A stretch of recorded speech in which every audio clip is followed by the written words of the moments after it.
Delhi, the national capital of India, is now slowly becoming the drug abuse capital of India, where children as young as 10 years of age are getting addicted.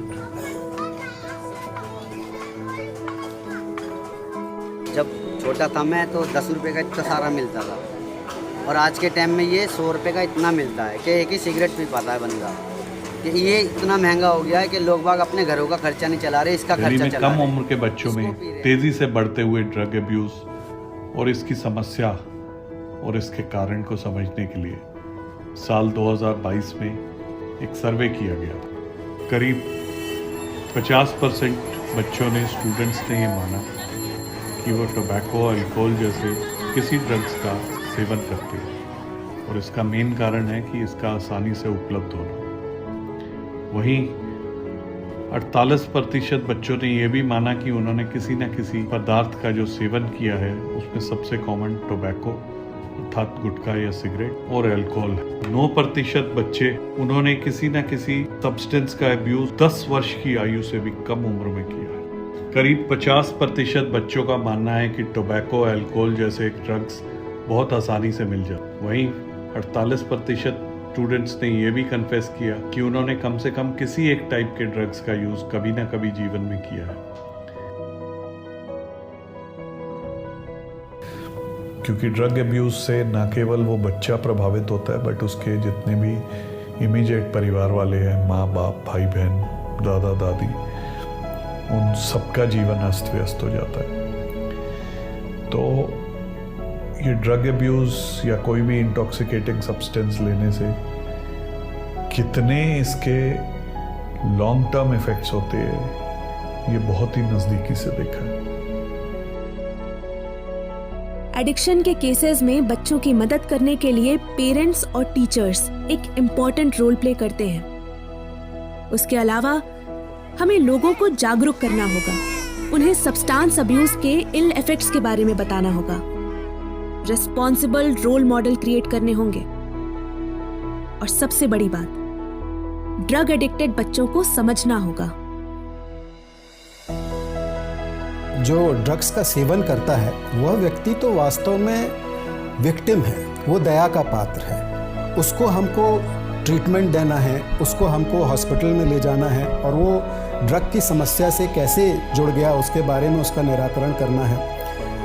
असली समस्या तब आती है कि जब हम इसके नेटवर्क को समाप्त नहीं कर पाते हैं। तो सरकार का भी यही प्रयास है कि टॉप टू बॉटम और बॉटम टू टॉप की जो अप्रोच हमारे माननीय गृह मंत्री ने बताई है, और उनका कहना है कि अगर किसी व्यक्ति के पास नशे की कोई पुड़िया मिलती है तो समस्या का अंत नहीं है। समस्या का अंत तब होगा जबकि वो पुड़िया उसके पास कहाँ से आई है, उसका नेटवर्क क्या है। उस नेटवर्क को के पीछे लगने से, उस नेटवर्क के पीछे जाके उसको ध्वस्त करने से ही नशे की समस्या को भारत से, देश से पूर्ण रूप से दूर किया जा सकता है।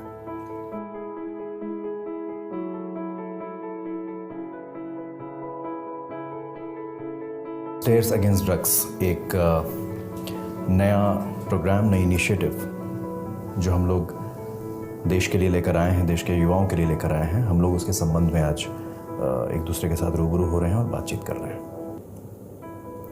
स्टेयर्स 1999 में ऐसे ही खेल में मैंने शुरू कर दिया था और इसके बारे में अभी तो पूरा विश्व जानता है। देश की या विश्व की सबसे बड़ी स्पोर्ट्स ब्रॉड बेसिंग और यूथ डेवलपमेंट ऑर्गेनाइजेशन के रूप में इसको जाना जाता है, जिसका मकसद है युवाओं को अलग अलग खेलों से जोड़ना और उन्हें सही दिशा में आगे बढ़ाना।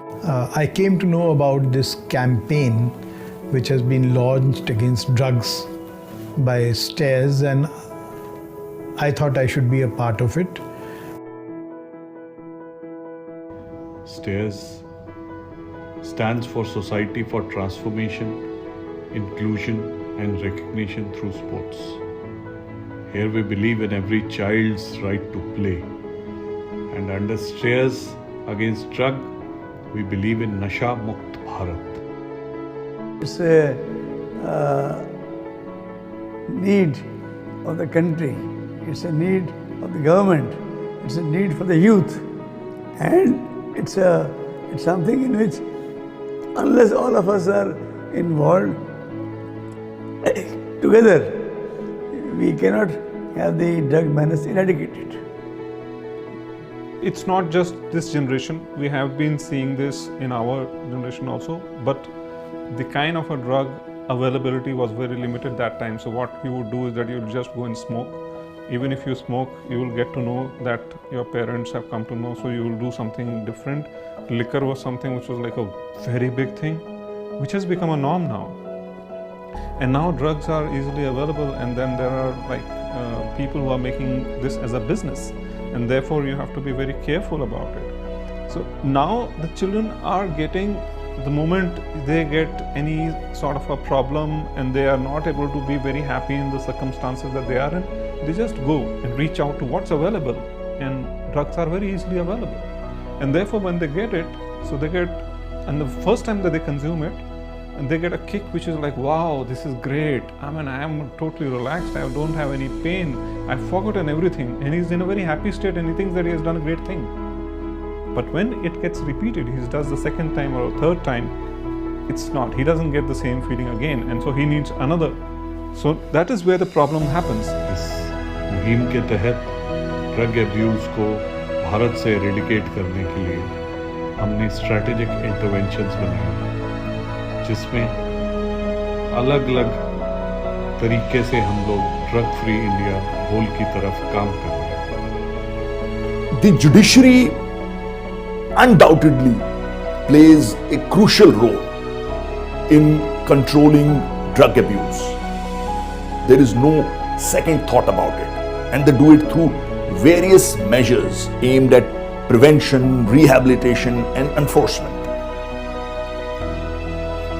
By enforcing drug laws and prosecuting offenders, courts send a message that drug abuse and use are illegal and carry serious consequences.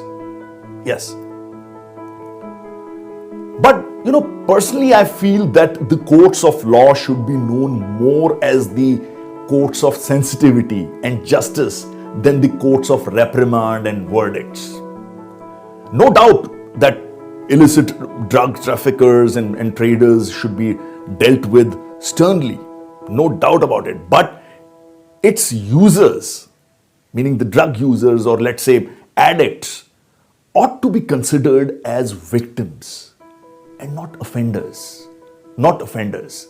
They should be sentenced to rehabilitation programs such as drug treatment and counseling. पहला intervention है abuse free school, अर्थात किसी भी प्रकार के पदार्थ से प्रेरित कोई भी बच्चा स्कूल में नहीं होना चाहिए, ना उसको वो उपलब्ध होना चाहिए. इसके तहत हमारा एम है कि ड्रग किसी भी फॉर्म में स्कूल तक ना पहुंचे.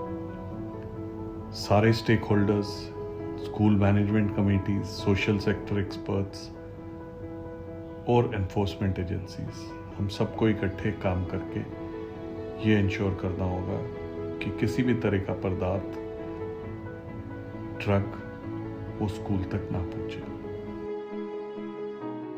Second intervention is campaigns. Under this, our aim is to bring awareness in the society about drug menace and its side effects. For the same, we engage in youth networks to promote Nasha Mukt Bharat and conduct consultations, workshops, awareness-focused activities for the youth. तीसरा intervention रहेगा उन बच्चों के प्रति हमारी सहानुभूति और उनको ट्रीटमेंट एंड रिहैबिलिटेशन प्रोवाइड कराना, जो ऑलरेडी इस तरह के ड्रग मैनेज से जूझ रहे हैं. इसके तहत हमें उनको मेडिकल ट्रीटमेंट प्रोवाइड कराना पड़ेगा जिससे कि वो डी एडिक्ट हों. Fourth intervention is helpline or chat support. We provide helpline number where we guide and assist a drug dependent person and their family members, ताकि इस लड़ाई में वो अकेला महसूस ना करें और मोटिवेटेड फील करें. पांचवी और बहुत महत्वपूर्ण इंटरवेंशन है स्पोर्ट्स, क्योंकि जब बच्चे खेलेंगे तो उनका दिमाग पॉजिटिव अच्छी चीज़ों में लगेगा, एड्रेनलिन रश होगा जिससे कि वो और आगे बढ़ने के लिए जीवन में सोचेंगे, जो कि साइंटिफिकली प्रूवन है। Last intervention is research. Our domain researchers engage in getting real-time data and information from grassroots level, which helps us in running our goals successfully. And we also use it as a checklist to ensure our different interventions are correctly implemented or not. सरकार की भी strategy जो है उसमें कई steps हैं, 3 pronged है। पहला, वो अवेयरनेस फैला रहे हैं कि नशे के कारण होने वाले जो दुष्प्रभाव हैं उसके बारे में लोग जान लें, बच्चे जान लें, युवक युवतियां जान लें, तो वो नशे से दूर रहने का प्रयास करेंगे, क्योंकि ये इंडिविजुअल लेवल पे भी बहुत ज़्यादा हानिकारक है। और दूसरा प्रयास है कि नशीली वस्तुएं जो हैं उनके बारे में प्रयास किया जाए कि वो अवेलेबल ना हो। और तीसरा ये है कि अगर नशे की लत लग गई है तो जो एडिक्टेड बच्चे हैं या लोग हैं उनका ट्रीटमेंट किया जाए, और ट्रीटमेंट होने के बाद उनको समाज में जगह दिलाई जाए, उनको रिहेबिलिटेट किया जाए, वो एक अच्छे जॉब या प्रोफेशन में लग सकें और एक नॉर्मल जीवन जी सकें। ये 3 pronged स्ट्रेटजी जो सरकार की है, इसमें स्टेयर्स जो है जो अवेयरनेस भी फैला रही है और उसके बाद वॉलंटियर भी तैयार कर रही है जो कि इस अवेयरनेस में भी भागीदार हों, ट्रीटमेंट में भी भागीदार हों और रिहेबिलिटेशन में भी भागीदार हों। तो एक तरह से ये दोनों प्रयास जो हैं, गवर्नमेंट का प्रयास और स्टेयर्स का प्रयास, ये कॉम्प्लीमेंट्री हैं और ये एक दूसरे को बहुत सहायक होंगे नशा मुक्ति के इस अभियान में, ऐसा मैं समझता हूँ। Our aim is to work at the ground level and help the underprivileged kids to stay away from drugs. अनेक चित्त विभ्रांता मोह जाल समावृता प्रसक्ता काम भोग देशु पतंती नरके शुचो। इसके इतने विपरीत अवगुण हैं जिनका परिवार वालों को बहुत प्रताड़ित होकर भुगतना पड़ता है, क्योंकि ड्रग एब्यूज वाले को ये मालूम नहीं चलता कि उसके बाद उनका रिएक्शन क्या है और किस प्रकार वो अपने परिवार के लोगों को, माँ बाप, भाई बहन, बच्चों को या अपने पति पत्नी आपस में प्रताड़ित करते हैं, मारते हैं। Domestic violence is a big outcome of that. और इसके अलावा loss of job, loss of social circle, ये सब आफ्टर इफेक्ट्स होते हैं जिनका हम शायद किसी तरह से एनालिसिस करके उसको स्ट्रक्चरली प्रेजेंट भी नहीं कर सकते। तो इस मेनेंस को दूर करना शायद बाकी चीज़ों से बहुत ज़्यादा ज़रूरी है। And to help them earn a living and pursue sports as a career. To meet the same commitment, we run around 400 sports training centers all over India.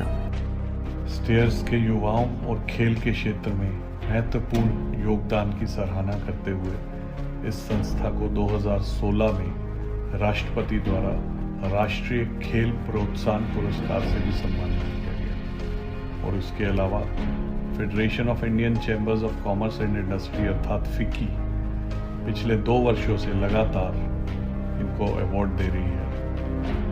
इसके अलावा भी कई नेशनल और इंटरनेशनल अवार्ड स्टेयर्स को अभी तक मिल चुके हैं पिछले 17-18 वर्षों में, जब से इस कार्य में सिद्ध है।